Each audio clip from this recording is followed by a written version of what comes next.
Salut à tous, salut à toi, j'espère que tu vas bien. Deuxième vidéo sur l'éloquence et on va rentrer directement dans le vif du sujet. L'éloquence, comme je l'ai déjà dit, c'est l'expression réfléchie et clairement exprimée de ta pensée. C'est une manière de la rendre cohérente aux yeux des autres. L'éloquence, c'est utiliser le bon vocabulaire, utiliser la bonne intonation au bon moment. Tout ça en improvisation. Pour ce faire, ton cerveau, ton attention ne doit pas être focalisée sur la structure de ta pensée. Tu ne dois pas réfléchir à comment tu vas structurer ta pensée pour pouvoir être éloquent. C'est pourquoi je t'avais dit dans la vidéo précédente d'écrire tes pensées, de les mettre sur papier afin de les structurer pour que ce petit lutin n'ait plus qu'à te les servir, comme je l'ai dit, sur un plateau. Poser tes idées sur papier, c'est aussi une manière de t'y confronter directement. Je ne compte pas le nombre de fois où, en écrivant quelque chose qui me passait par la tête, je me rendais compte d'incohérence, ou je me rendais compte que ce que je pensais n'avait pas vraiment de sens, ou en tout cas n'avait pas lieu d'être. C'est pour ça qu'aujourd'hui, on va se prêter au jeu et on va faire un petit exercice. On va se rendre sur un site qui s'appelle citation-célèbre.leparisien. Vous allez prendre une page au hasard et une citation au hasard. Donc je vais le faire en même temps que vous. Et on voit que cette citation, c'est « Avoir la littérature dans la peau à son synonyme. La vie vaut plus le coup d'être lue que vécue. » Donc voilà, maintenant que vous avez votre citation, vous allez vous installer pendant un quart d'heure, 20 minutes, et vous allez écrire tout ce qui vous passe par la tête concernant cette citation. On fait ça ensemble ?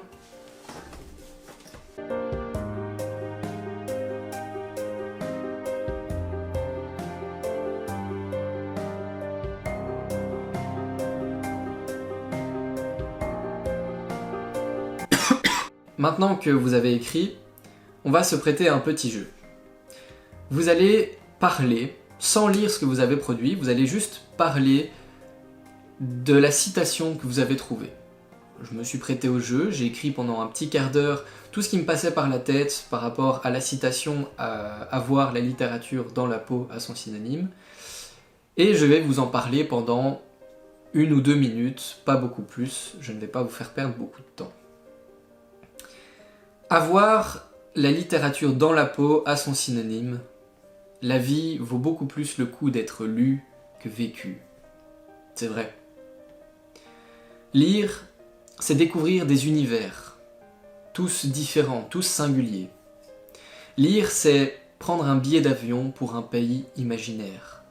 Lire, c'est découvrir des mondes tantôt ésotériques, tantôt futuristes, tantôt médiévaux. Lire, c'est se déconnecter de notre réalité, beaucoup trop terne. Lire, enfin, c'est avoir 1001 vies. Lire, c'est aussi rentrer dans les pensées d'un auteur, d'un écrivain. Mais c'est aussi créer une pensée. Quand on lit, on n'est pas seulement spectateur de l'aventure, nous en sommes acteurs. Nous sommes le héros de notre propre histoire. L'on dit que l'écriture est un moyen d'expression. Je dis que c'est aussi un moyen de création. Quand j'écris, j'interprète mes idées. Quand vous lisez, vous créez une interprétation, vous créez une idée. Vous créez une pensée. L'écriture a comme particularité de n'avoir que la pensée comme frontière.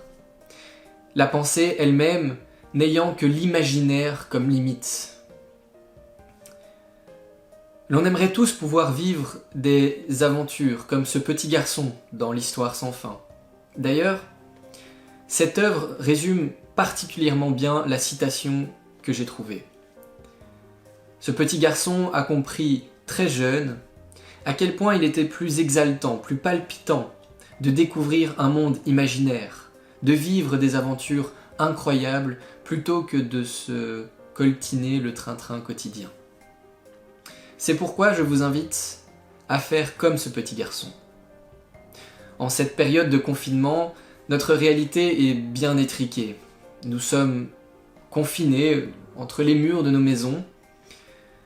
Et c'est pourquoi je vais vous demander de prendre un livre. Prendre un livre et vous évader. Prendre un livre et voyager. Prendre un livre, c'est prendre un ticket vers une bouffée d'oxygène. Et le plus beau dans cette histoire, c'est qu'en prenant ce livre, vous allez pouvoir voyager sans contaminer personne. Alors, faites comme ce petit garçon. Prenez un livre, vivez des aventures, tout en restant chez vous. Voilà, c'était mon interprétation, je ne sais pas trop combien de temps elle a duré, mais c'était mon interprétation de cette citation.